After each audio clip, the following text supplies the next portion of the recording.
the whole time. So try to, Look at you. or to the.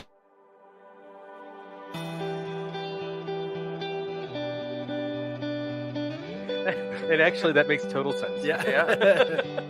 Because I know me. So that's our life's mission. That's the McShinn's mission. You don't have to understand my boundaries to respect them. Well, no, I'm the president, co-founder of McShinn, a person in long-term recovery from substance use disorders. How do you go about fixing the damage in the trust between the family after you get out? Like, okay, I gotta work on that. Like, Celebrating my 6 months. Didn't have cake. Yeah. gosh, you showed up.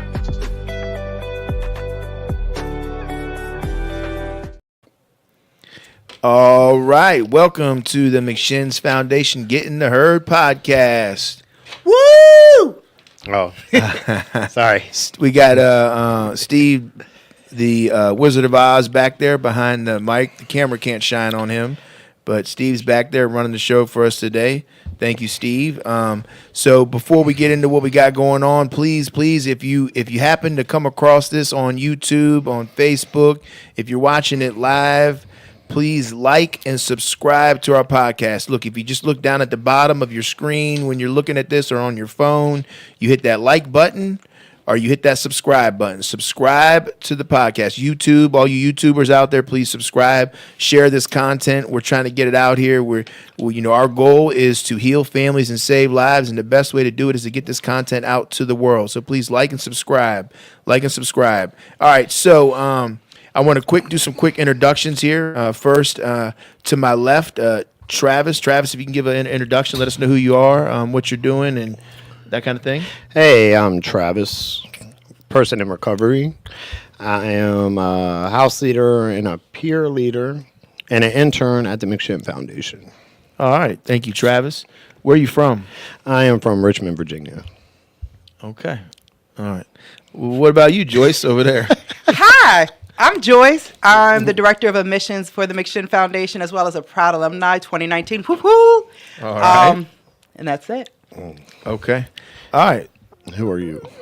And thank you. And Steve, what about you back there, Steve? Will you introduce yourself? I'm Steve Altus. I'm helping out with the video and stuff here at McShinn, and I've been here for almost a year now. So. That's right. And Steve is our media and social media manager, and he's PRS. Have you got your certification yet? No, almost. Got Getting my hours, though. getting ready to take his test, and he'll be a certified peer recovery specialist working with us. He's been here for a year, and he's coming on for another year, hopefully for years to come. I hope so. I'm all about it. And then we got Travis over there. Are you falling asleep? No, I'm waiting. Let's see your eyes. Take those. Okay. We got Travis over there. We ran out of microphones, but he's over there watching us. And we're watching him. All right. So I got a couple of things I want to go over, a couple of events I want to get into. I just want to announce these. I want to let y'all know we have some wonderful community events that are coming up.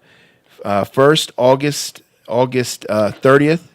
We have Wellness Wednesday that is open to the public. All our groups and meetings that happen here at our recovery center are open to the public. Wellness Wednesday is at 10:30 a.m. So if you're looking to come in and check out some wellness activities, some be health conscious. We do different things, whether it's yoga, sound healing. One time we had some shots in there, not shots of liquor, health shots. I forgot what they're called. Anybody know what those are called when you drink those shots of like Milk. Wheatgrass. Protein shots. it was Wheatgrass. it was Green little, tea. yes, something like that. It was little health shots. They did that one Wednesday and did some yoga and some different working out. So come check it out if you want. And then August 31st, we have our overdose awareness vigil. Come out. That's 6 p.m. That'll be in our chapel and outside in our memorial garden.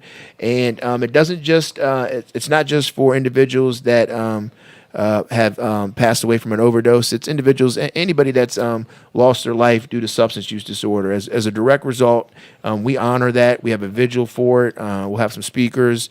We'll show our memorial garden. So come check it out, 6 p.m. August 31st. And then we will be having September 4th. It's our Labor Day cookout. Our cookouts are fun. Woo, woo. Cookouts are fun here. It's free food, so that's always fun. Come out, check it out. We might do a fish fry that day too. Last cookout we had a little fish fry going on. That was a hit. We'll have some speakers, some music, dancing. Good G rated stuff though. We keep our stuff G rated. So, but come out, bring the kids. We'll have some. What the heck is that game we play? Cornhole? Cornhole. Oh. Yes, some cornhole. What? Cornhole. Yes. Okay. We'll do some Beanbags. cornhole. All right. That's September 4th, and then September 9th we have what's called Recovery Fest. It's not one of. It is our biggest event of the year. We have anywhere from 500 to 1,500 people that come to this event. It's fun. There'll be music. There'll be speakers. There'll be a People's Choice barbecue. There'll be some food vendors. There'll be some other vendors setting up. It's just a good, fun atmosphere. Come out, check it out. September 9th at 12 p.m. If you need more details, you can always call up here or check our website. But this is going to be the same location it was last year, which was in Hanover. I don't know the exact address, but it's in Hanover. If you're looking for the address and you're interested, just give us a call. Call in 804-249-1845, and we'll give you more details on that. And then September 17th, we have Mobilize Recovery at McShin. That's at 1 p.m. Come out, check that out. Mobilize Recovery is a group of individuals that travel around the United States and they promote recovery. So it's a pretty cool event. Come check that out. And then September 30th, we have Mobilize Recovery Service Day. That is not at McShin. It's at Monroe Park. It's at 11 a.m. That is going to be pretty cool as well. So just wanted to give y'all a rundown out there of all the upcoming events that we are a part of, that we know of. There's a lot more out here in the community. Richmond is, has a plethora of recovery organizations that do a lot of things for the community. So, get involved. That's one of the things we're going to talk about today. What do we do for our recovery? And I'm pretty sure you're going to hear people, hear us talk about how we got involved and we stay involved. So, check them out. And then one last thing before we talk, please, again, reminder, like the videos, subscribe to our podcast, subscribe to our YouTube channel, and share the content, please. We are in over 500 jails and prisons. We even have our stuff streaming in Puerto Rico. So we're in 500 plus jails and prisons. It was 82, I think, and it just recently we signed a contract with Paytel. Is it Paytel? GTL. I'm sorry, GTL, and it boosted us. Now we're over 500 jails and prisons. So if you're looking to get your content, if you're looking to get your business, maybe you're a bail bondsman, maybe you're an attorney, maybe you have other recovery services, and you're looking to get it out into the community or get it to people that need it, you can come advertise your stuff here. Just sponsor our podcast. And if you're interested in that, just give us a call, 804-249-1845. Ask for myself or Steve, and we'll get you straight. All right, so today, first I'm actually fortunate. I want to tell you, I'm really fortunate with what I do. I love what I do here at McShin. I'm in the position to see cactuses turn to roses. That's a saying that I heard a long time ago, and it's true. I was a cactus at one time, and I like to think of myself as a rose. Yeah, a rose. But I'm sitting here. Every rose has a thorn. And they're on my sides. So I'm fortunate enough. I'm sitting here with two of my friends, two people that actually I grew up with. We have childhood memories together. We got in trouble together, and then what's pretty cool is now we've gotten into recovery together. So sometimes I sit and I kind of reminisce, like, who would have thought I'd be sitting here next to Joyce and sitting here next to Travis. We used to run around in the same neighborhood, causing havoc, doing stuff we shouldn't be doing. So it's pretty cool for us to be able to sit here together, and we're going to kind of talk about that. But before we get into all that, I just wanted Joyce and Travis to kind of first, and I'll start with my right first, and that's Joyce. So Joyce, maybe if you could just tell us a little bit about your childhood, what it was like, how it was like growing up. Let the listeners know what it was like for you. Gotcha. So childhood. Well, there's different phases. So like my initial young childhood under the age of 10, I really don't remember that much. I was military at that point, so that's when I went and traveled different areas. Your dad was in the military? Yeah, my dad was in the military, so I lived in like Wurzburg, Germany, and all of that. But you don't really remember anything before 10, especially when you're 20 years old like I am. You remember that time we found her dad? Never mind. His pants. We did Howard. When he lifted him up.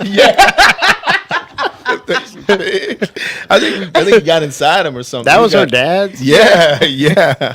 So my dad did get larger after he left the military. He might have increased in size 3 times. So they used to pick. But anyway. Now, Howard might be watching. Sorry, Howard. Probably will. No, yes. Hold your pants up, Howard. But after 10 years old, like, my teenage years, that's when, at the time where, my parents had divorced. And so my mom went on her way, which me and my brother went with her and my sister, and my dad went his other way. So I really remember like my teenage years more like about survival. Like honestly, like we were just surviving in our neighborhood and all of that. We all I think that's what made us so close younger, because we all kind of got in a herd, so to say, back That's then. exactly what it was. That's what it was. Yeah, we It were. just wasn't a healthy herd. It wasn't a healthy herd. We found out what we could do, the worst part. But that's really what I remember, is just growing up in our little herd and us trying to figure out like what we wanted to do as far as who was going to figure out what for us to eat for that day and who was going to find the cigarettes. Yeah. And so that's what my main thing. But it was survival, if I could tell you one word. Food, cigarettes, and where could we smoke at? Yeah. Like who's got the smoke, right? Absolutely. No smoke. Yeah. What about you, Travis? Tell us a little bit about your childhood. Well, well, mine was a tight knit family all the way up to like about the teenage years when they both of my parents got separated, and they both fell into like separate addiction problems. So it was kind of like a every man for itself too. So like as Joyce was saying that, I was like, well, more than just a herd, it was like a whole knitted family we had together, like a. And so like to just paint a little picture, we kind of all, well, I didn't even actually live there, but I lived there at everybody else's house. I was gonna say, Yeah. It was a I didn't ever know where Travis was. exactly. Like, nobody knew where his house We just was. seen him pop up every morning. Yeah. Looking for a place to stay. They lived in an apartment complex, which I also, as a byproduct, lived in on everybody's couch. And my girlfriend lived over there. And Yep, redhead. Crystal. You say redhead, like I had a problem with redheads. I just remember her do. as a redhead. Yeah. So yeah, just similar. That was the first heartbreak for you. Yeah. It crushed me. I was up We for should 3 talk days. about that. You want to talk about the heartache? The heartbreak, like the detailed situation that Because happened. y'all were in love. I mean, it was a few years, He's a right? lover. He put me on a mission to find out. Yeah, I had to find out what was going on because I like to investigate and find everything. And sometimes when you're investigating, you might find the answers you don't want. I am a true. But I believer knew there of was that. something going on, and there was. He said, Jesse, go over there and look at that car and see who's in there. Sure enough, it was his girlfriend. Oh man. With And it her was- ex yeah. boy, and it wasn't me in the car. That was my first heartbreak. I was up for 3 days in an apartment in Bermuda Run, just like, why me? Smoking cigarettes. I remember I got some good advice from my dad around that particular time. He was like, those late night cigarettes will kill you. As he's smoking marbles. yeah. And drinking nitrate. Yeah. Hi, Dad. I remember one time in Bermuda Run, and I was walking in the neighborhood. I was scared too. That neighborhood wasn't the best neighborhood, and I was young. Not then. Yeah. Yeah. And I remember your dad came out there, and he just straight based on the people who I don't even know who it was. He was like, "What y'all want?" Somebody was calling over. He said, "What y'all want?" And they just got quiet real quick. Like, damn, man, Pop's a gangster. Yeah. I'm like, I'm all right. I'll walk with him. Yeah. All right, so childhood. What about yours? You know, I think one thing that I mean, and y'all hit it on the nose. You know, we became a family. Like, I mean, that's how we look at it. Definitely, and there was ups and downs. You know, I know Trav, you talked about your parents both went their separate ways and kind of had their own addictions.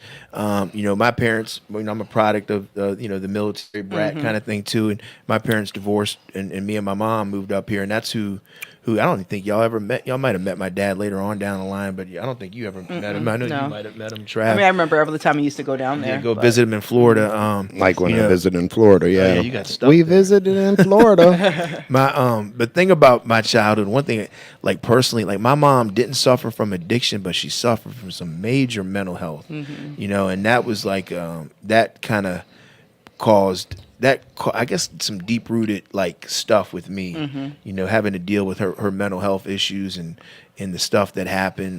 You know, stuff that I seen growing up with her. You know, at a young age before, like I'll never forget. Before I moved to Richmond, I lived in Newport News, and me and my mom, we got an argument. She wasn't letting me go to football practice, and I was 9 years old, and like I had dove into sports, and I was good. Like that was my thing, sports.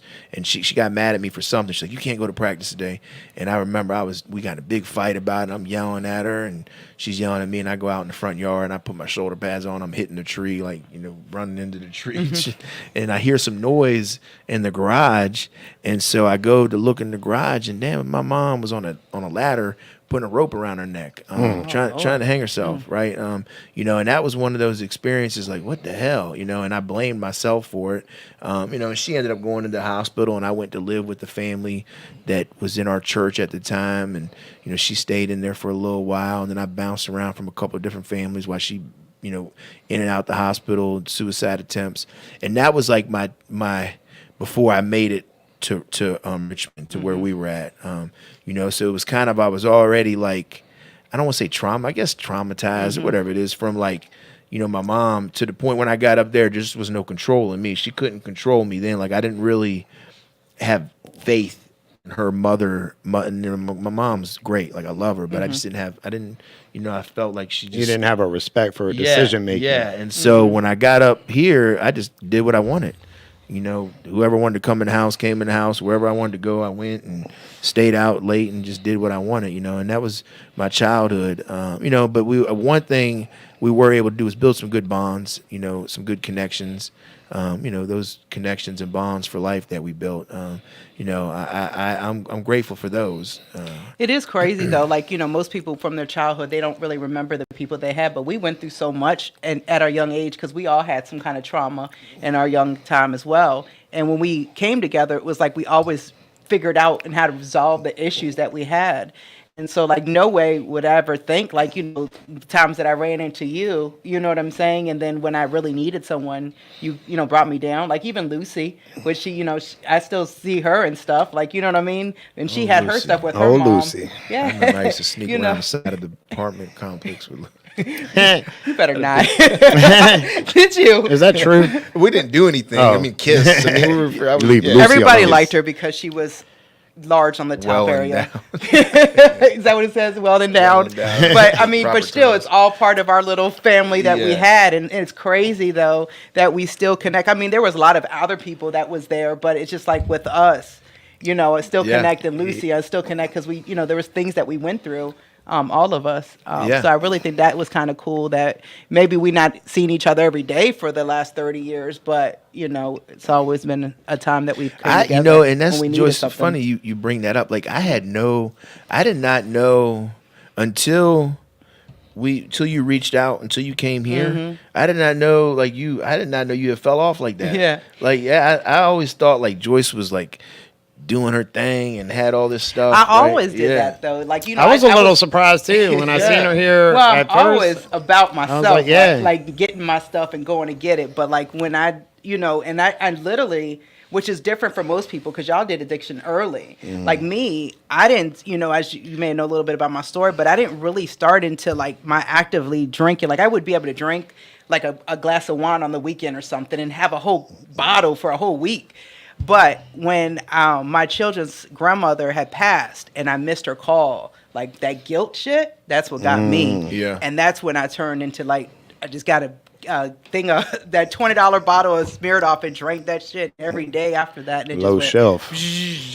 yeah. And then, you know, so it was under the arm. Yeah. So, yeah. but it was like slowly, and then that's just like, and I think I was like 38, like real shit, like older. Yeah, you started a So, little yeah. later in the game. But I mean, I went hard. Like yeah. when I did it, like that's when I had the no Fs. You know what I mean? Like I totally didn't care about anything. Like even my corporate job that I had, like I would go to work drunk, and they would cover for me because I was so good at what I did until I just stopped showing up. And that's what got me. So let me ask y'all this. So you know, we know our history as far as like the using and what we did, like, you know, and the things that we've been through. But what was the deciding factor to make you reach out and get some help? Like, what was that, Travis? What was to finally say, like, what was the decide, like, something, you know, what happened? And I know there's plenty of bottoms, plenty of times, because there's plenty of times for me where I was like, man, I need to do something different, you know, and I tried for a minute, and then I went back and went back to my old ways. But like, it seems to have caught on with you, man. You got over 6 months in recovery. Now, what do you got coming up? Yeah, 6 months. 6 months. 6 months, like a year and a half, and we're on a MAP program. And Well, 6 you got months. actually, so you got a year and a half now. Year and and a half in 6 recovery. months here. Yeah, 6 Since months I in dumped Mission. that, yeah. So like you're grasping this thing, you're catching on. Like, what finally made you do that? What was the deciding factor? Well, I tell you, I hadn't even thought about this too deeply until like just a couple months ago, and because I knew the part about like my spiritual awakening, but I didn't walk it back a little bit, and now that I do, it's like clear to me like the drugs weren't working no more. They weren't doing what they were supposed to be doing. I used to could just get high as hell and sit in my room and be comfortable. And I was using a lot of drugs and I wasn't comfortable no more. Now I'm using drugs and still feeling like, God damn, man, shit. Yeah, I mean, you know, sorry. And I was like, man, it was a desperate moment where I was like, I didn't want to feel any feelings, but the drugs weren't killing them either, killing the feelings. Or I don't even know if it was feelings, man. I just wanted to be numb all the time, and they weren't numbing me anymore. And I was like, and then I started thinking, man, also age had a little bit to do in the thought process of like, man, I just don't want to go on like this no more, man. I'd rather just not go on at all.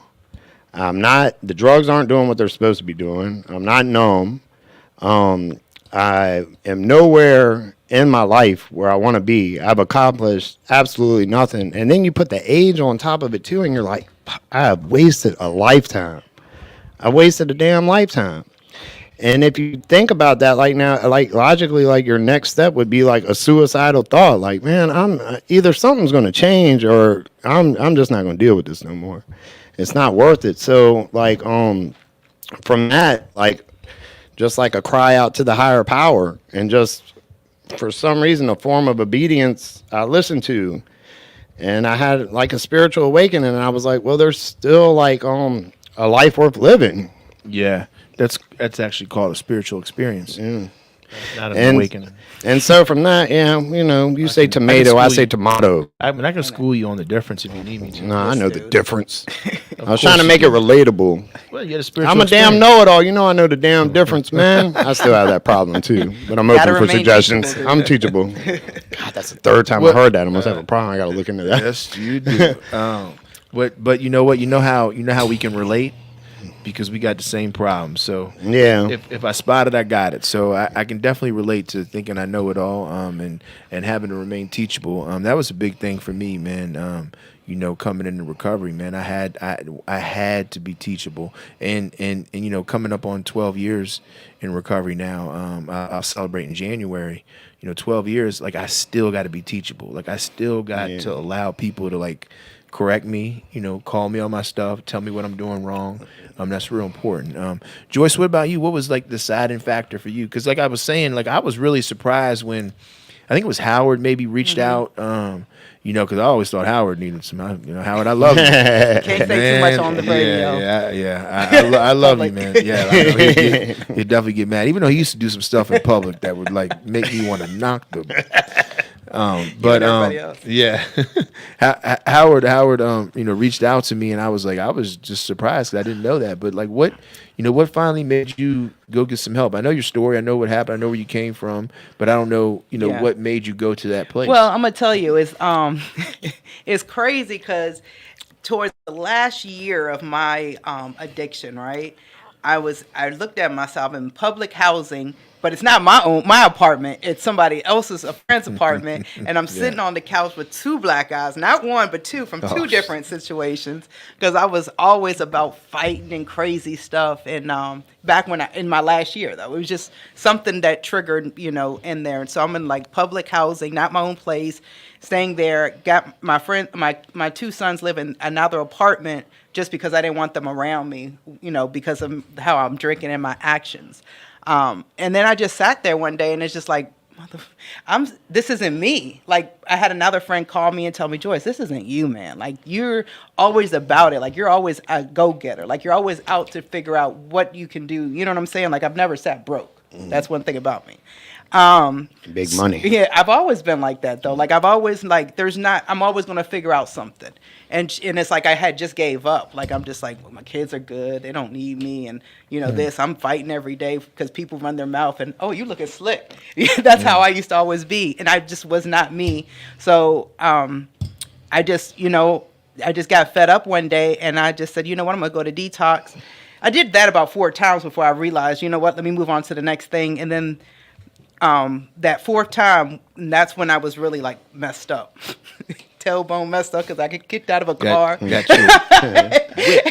So I had some wit through it. Yeah. And so like when the people at Detox are still laughing, like, do you remember when you came in? And I'm like, yeah, all right. So I went ahead and went on to, like I said, I didn't come to McShin first. I had went to another 28-day program because I didn't know what was going on. Like I never knew how to get in recovery. And I think that's why it's so important what we do when we put our word out there, because a lot of people out there don't know how to get recovery. And I didn't know. I just knew I needed a change. Like I didn't know how the hell to change, but I just knew that this was not what Something was needed. Yeah. Yeah. So I went on to that 28-day program, but like I still won't get in it, man. I was there. I was like calling, like, all right, guys, you know what? I'm good. I'm only going to not drink liquor no more. I'm only going to drink like 6-packs now. And they're like, all right, well, we'll have one party though when you come home, and then you can go back to 6-packs. And then all of a sudden I heard something. And then like my brother said that Jesse, or my mom said, call Jesse and all this. And I said, Jesse, what the heck? And I hadn't known you got clean. I'm still thinking from back in the day. That I was still messing up. Yeah. So I'm like, what the hell Jesse gonna do for me? I don't shoot dope. I drink.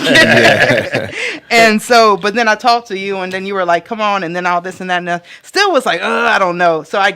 But then my mom was like pleading, like, please do this and stuff.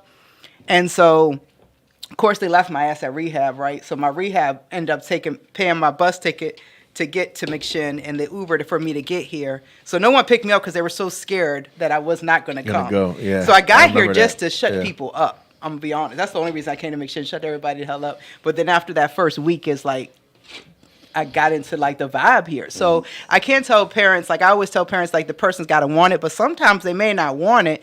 But if they get in the crowd, like around the right people, they'll end up wanting it. So Yeah, that's my story, that's how true. I got here though. Like I was bucking. Yeah, I like that, Joyce. That analogy.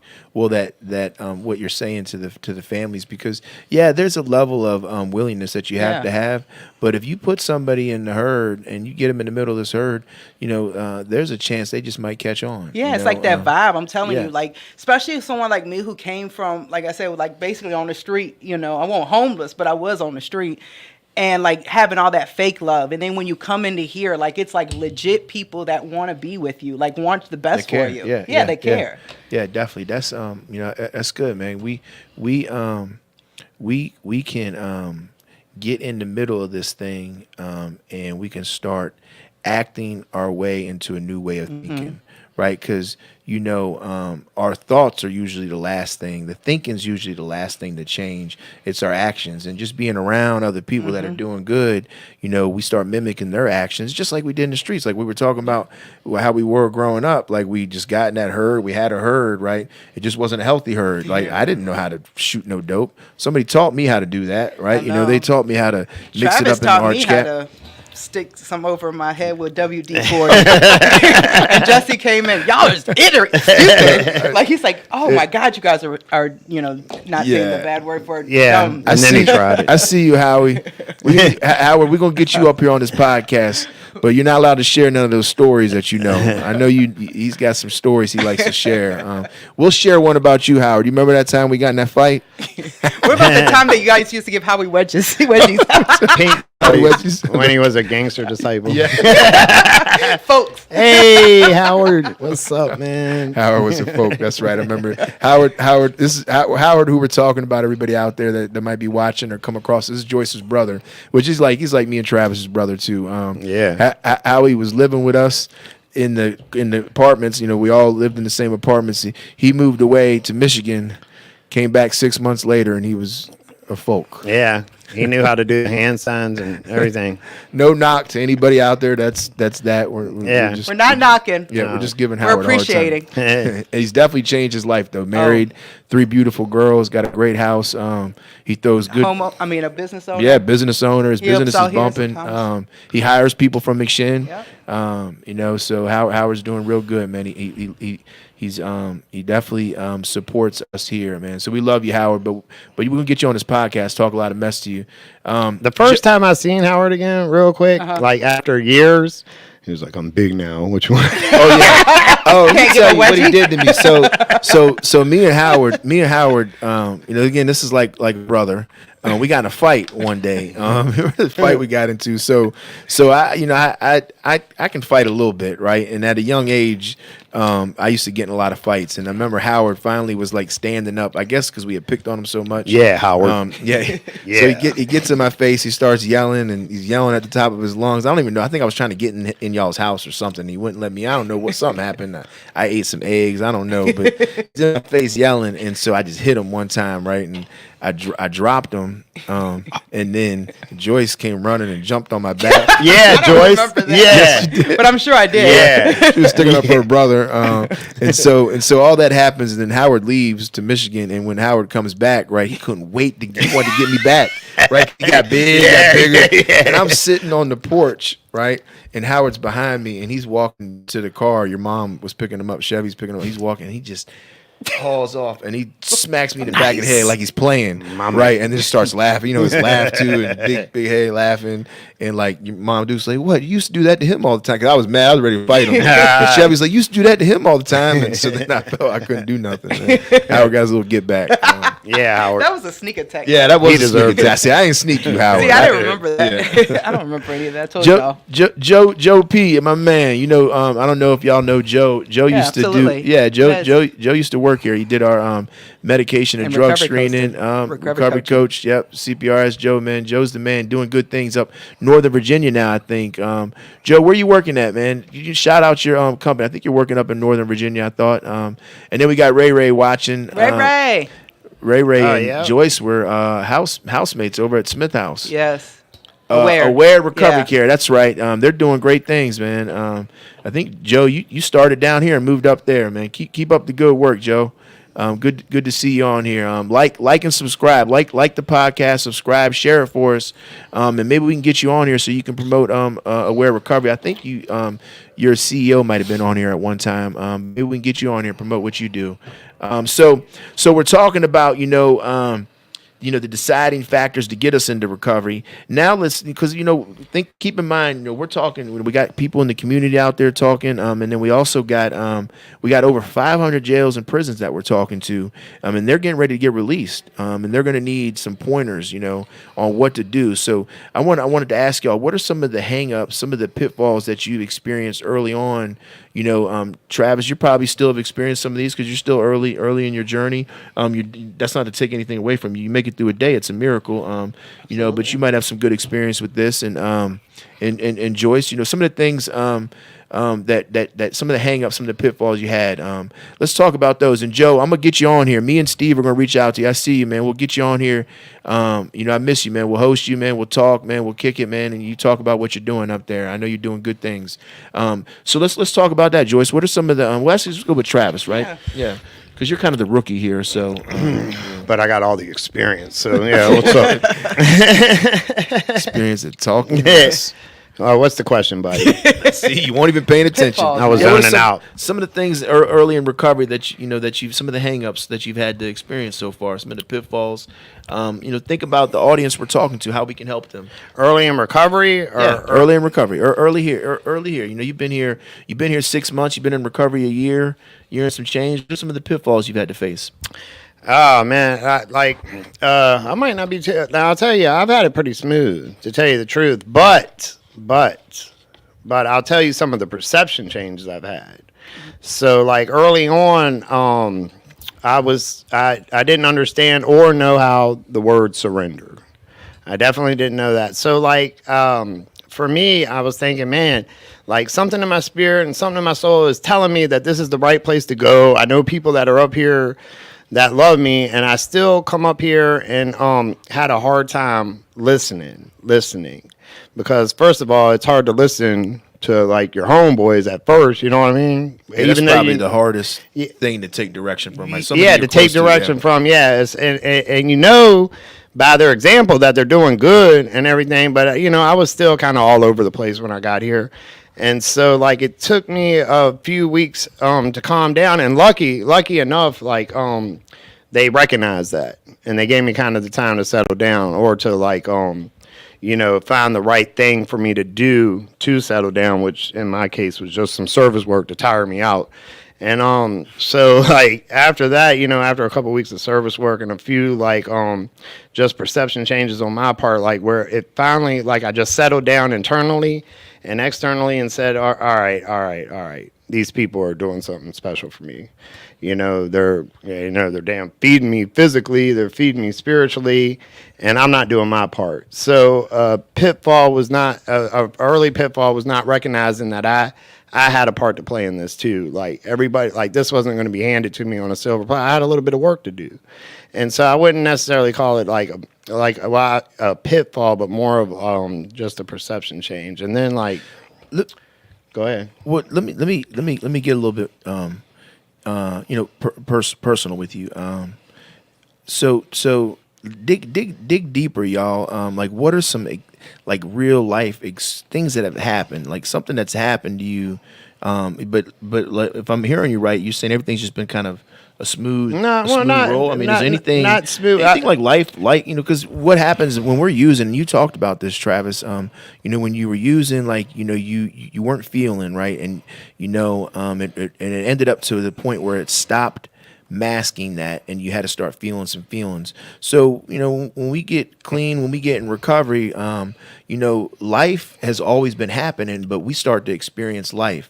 So like, what are those things? Because this is the stuff that these people out here that are going to get released, these people that are trying to get into recovery, this is the stuff that they need to hear. Like, what's happened? Has anything happened, or has everything been pretty cool the first year? No, I'll tell you that. Okay, first of all, a pitfall and an aggravation and something that would drive me crazy is all the people that they do love me, and then my family and friends, they're enablers. And so like not necessarily, first of all, like nobody believing that I was ready to change. So like and granted, so rightfully so, because I've been a liar all my damn life. And then also after that, the second thing that's just coming to me after that. So first of all, like a pitfall would just been hanging around them, and the pitfall is like my anger.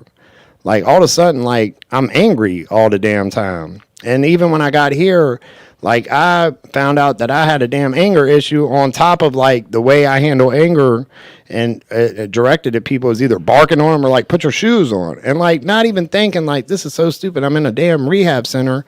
And first of all, I'm telling somebody to put their shoes on. I'm on the street, and we're not a rehab center. or RCO, you know what I mean. We don't say anything. I was flowing there, and you just messed it up. I did. I'm sorry, man. I shouldn't have. Got to did use that. the right verbiage. That's though. yeah. It's got to correct that. So that's another pitfall, just my abnormal thinking. the anger. I see that Yeah. with you. The anger. The anger, also a frustration, and like you don't know where the frustration is coming from. You can't quite pinpoint it. These are all feelings that I'm not used to dealing with.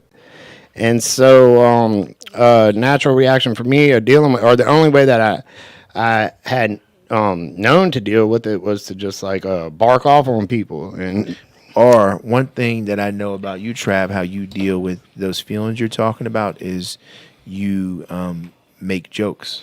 Like you deal with a lot of that stuff with your comedic behaviors. Yeah, that's the way you deal with it. But I do want to say that I think that talking about the family, the people close to you not believing in you, that probably hurt. That would hurt. Like I get that. It took, man. My mom didn't trust me for 4, maybe 5 years. I just had stolen and lied to her so much. She had got to the point. Her and my sister both, man. It took years for them to really like believe like this was like legit. Just like Joyce, when Joyce got the phone call from me, she's like, "What's Jesse? No, he ain't never gonna get it right. How's he gonna help me?" I get that. That would hurt. Like, and that's what we got to practice early on is identifying like that actually hurt my feelings. It wasn't the hurt produced the anger. Right, but like your feelings were hurt, So what about you, Joyce? And look, Joe P, Howard, make sure y'all like and subscribe to our podcast. In fact, let's take a second. Let's stop for a second. Look, anybody out there listening, if you come across this, hit that subscribe button and like and share the content. It's the best way to get this out there. We need you to subscribe. We're not asking for any financial donations, but the best thing you can do is just subscribe to the podcast, like it, and share it. Please get this content out there for us. We are running out of time, but we got a couple. We got one more question, and then we're gonna have some closing remarks. But Joyce, what about you? What are some things that happen? Now you've been in recovery now with 3 years, 4 years. 4 years? 4 years. 4 years. I'm I've sorry, been 4 working years. for you for almost that long. What the heck? You're right. God. Damn, man. You have been. You're right, man. 4 years Yeah, almost. Yeah, like 4 years. November will be 4 years at McShin. that you've been here getting working. getting a paycheck. Now you got to remember, 6 Three- months well, he worked my ass for free. Yeah. So it's be 4 3 years. year. It'll be your 3-year anniversary 4 coming. years in November. Work? Yes.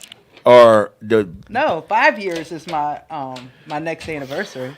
man. you've been- Hold you've on, been hold going on, hard hold on. together. Hold on. Has it been that Look, long we're since you were talking carrying right that now, walkie-talkie around 5 Yeah. years ago? No, 4 years ago. Yeah. When you Well, came, before when that years in time when you November. came, that Yeah. was 4 years ago. Yeah.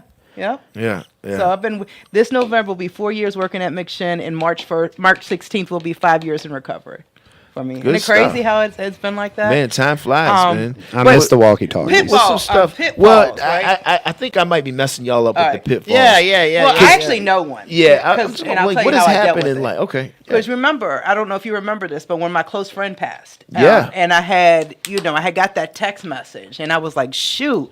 And how I dealt with it, like, I didn't want to go home and be by myself, because the worst thing in the world when you're in recovery is to deal with trauma or, heartbreak by yourself. And I've learned that being here, like seeing other people deal with stuff. Like that's what's part of why it's important to be in part of a good herd, because you get to see what other people, how y'all always tell people build your recovery network, Yeah, right? yeah.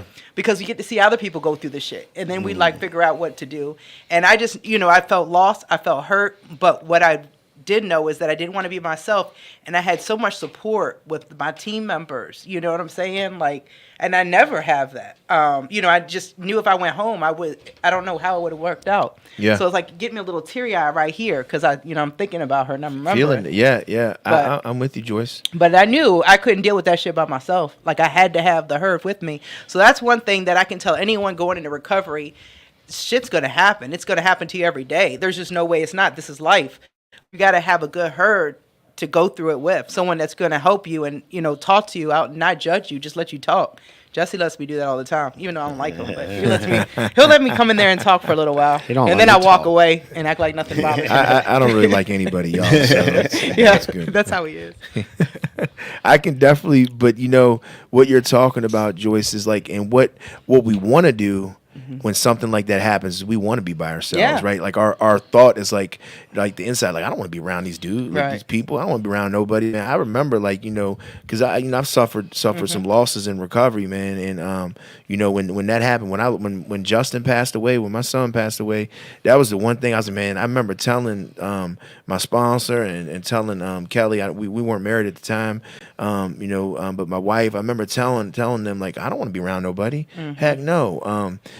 But I didn't want to be at home, and I knew I knew if I just had to, I had to work, right? Because if not, I was gonna go get high. Like I knew that, right? And I came back to work, fairly quick because I needed to be here. I didn't want to talk about it. I still, struggle with talking about those type of traumas, man. That's not the healthiest way, but what Joyce talked about, that real life stuff, man. Practicing what others teach us, and that's what I did. I just listened to the suggestions, and the suggestions for me when I suffered the loss was, go to a meeting, don't isolate, and I followed that, because this is the truth. This is the harsh reality for everybody out there, and for all of us. Harsh reality is life never stopped because you were using. Because you go to prison, right? If all those out there in jail and prison, life hasn't stopped. Like life's still going on. Your family's still having to take care of themselves. Your kids, if you got kids, they still got to go to school. They still got to be fed. So life continues to go on, right? We just stopped for life, and now when we get into recovery and we get clean, we start living and we don't know how, in these feelings that you're talking about, Travis, they hit us, these emotions, these feelings, they hit us and we got to learn how to deal with them healthy. So the last thing that I wanted to talk about, and I just want to, Stacy, I definitely agree with you, Stacy. Getting your mental health checked is very important, man. That definitely should happen. That's one thing we try to do here, at McShin. When you come here for services, if we, during that assessment, that evaluation process that we do, if mental health is something that is needed, we try to get you connected to that because that's real important. Your mental health, you have to take care of your mental health. And there's many ways that you can do that. So, you definitely want to get that checked. So, thank you for the comment, Stacy. Please, like and subscribe to our podcast. Like and subscribe to us on YouTube, Stacy, Howard and Joe and Ray, all y'all out there. Please do that. The last thing I wanted to talk about is, what are we doing today? What are we doing today for our recovery? We got about 5 to 10 minutes, and we got to close. Really, we got to speed it up only because everybody out there, we got another hope shot that we do tonight in the jail. So Henrico County Jail is a great supporter of recovery, and they allow us to come in every night. Not every night, sorry, excuse me. They allow us to come in every Tuesday evening at both of their jails. Tonight actually log into the live and check it out because my man Travis over here is going to be speaking. He's a little nervous. He's going to act like he's not, but he is. And this is what I tell you about being nervous. Anytime before you speak, if you get a little nervous, it's actually something good because it means you don't know, right? And not knowing is good. I would tell you when you're not nervous, that's when you might want to start questioning, yourself, man. So it's okay to get nervous, okay to get bubble guts, but log on tonight. Check that out. Steve, what time does that go live tonight? That'll probably be 5:30. 5:30. So Steve's probably over there freaking out because I know he's got to start getting ready. I think this is his first one doing. No, you've done it by yourself before. Yes, so I have, Steve's familiar with it, but we gotta end soon, man. But I want to just real quick. I want us each to kind of touch base on what are we doing for our recovery today? What are we doing because that's what's important out there. Everybody watching,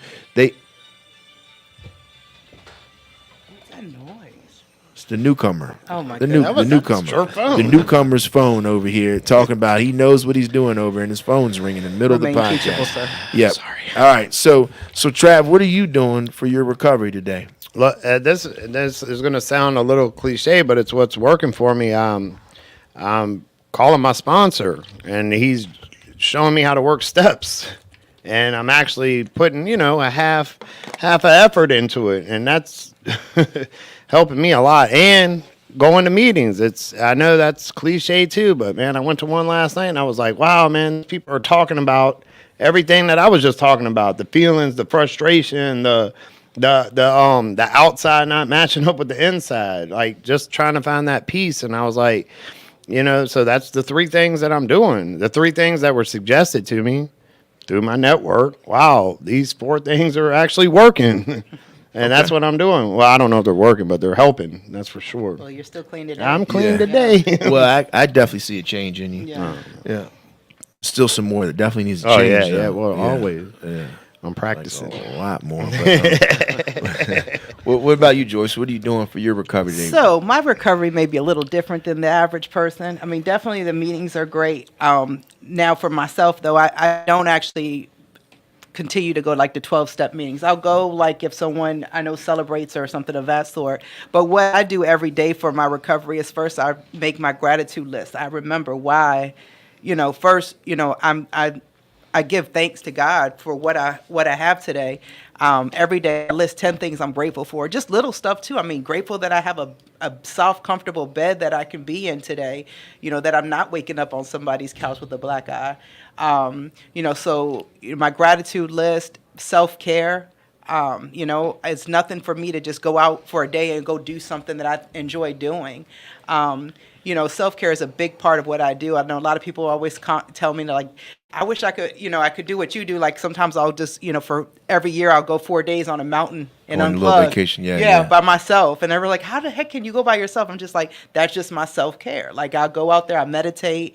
So, my recovery may not be like the regular recovery everyone else does, but it's what works for me. So self-care, and being here at working at McShin. And I know I can't have this as my main sort of recovery because if I'm not here, it's not, I have to have something to work on. But me seeing and helping the next individual, helping the newcomer, helping that family that calls me, that's a big part of it as well. That's good. I love that, Joyce. I want to. Hey, Jill, I see you. Jill, I love. Hold on. Jill, we love you, man. We miss you over here too. I haven't seen you in a while. You need to come get on the podcast too. We'll have like a throwback, and get you on here, Jill. Yes. I got a shout out. Yeah. Yeah. What's up, She Jill? remembers you. She's probably. He was sick back then, Jill. He's gotten a little better. But definitely, Jill. Good to see you up here. You definitely do that. Look. Since you're on here, subscribe to the podcast. Like it for us. Share it. Follow and Like, share. subscribe, and share. Logan, let me see what you got there. McShin is the McDonald's form of recovery. Richmond, Be careful if you go to Mission. Well, I would not stop that from coming up there. Can you stop that from coming up there? Maybe you should proofread these before you read them out loud. Logan, you're awesome. Yes. Keep coming back. Thank you for sharing that, Logan. I don't know if that was the best thing. to Logan, share. follow, and but- subscribe, yeah, Logan. Yeah, please. You're awesome, Jill, that's Logan. good to see you up there. We'd definitely get you on here. So look, I wanted to say something. Joyce, there is no cookie cutter way to recover. So That's what I was looking for, that word, cookie cutter. Yeah, own your stuff. It's Yeah. okay to. Oh, I do. Yeah, You know because it. the truth is, not everybody goes what you might call the traditional route. There's no wrong way. Well, I don't want to say there's no wrong way, but there's no specific way you got to do this. So if you practice, like you said, self-care and taking care of yourself and doing a gratitude list, and those are your forms and Those the is things what that I you think- do. Those are the steps. There's nothing wrong with that. That, and that's the beautiful thing about McShin. That's the beautiful thing we love here. Open all Yeah, pathways. we're open to anything. We're open to all pathways, just like we're open to all comments. With all of them. But one thing I think is really important for everyone in their recovery, and I'm not saying that mine's every way, but it's just I see it all the time being here for so long, is that we have to remember gratitude. Like we have to be grateful for the recovery we've received. Not saying grateful to McShin, but grateful for that recovery that we have. Grateful for our life today. Because when people start getting like just stagnant and they are no longer grateful, like this is a problem, that's a problem. But they're looking at all the wrongs and not looking at the rights they have in their life. I just see it every time they kind of go out. Like, you know what I mean? You've got to remain. McDonald's is good. Thanks, Sean. You got Sean, I miss you too, Sean. You're being way. Sean, Sean, I see you doing big things too, man. You just bought that house, man. Good stuff, man. You got to do a housewarming party. Let me come over there and check it out. All right. Well, any parting words? Any parting words? Travis, do you have any parting words? Yeah.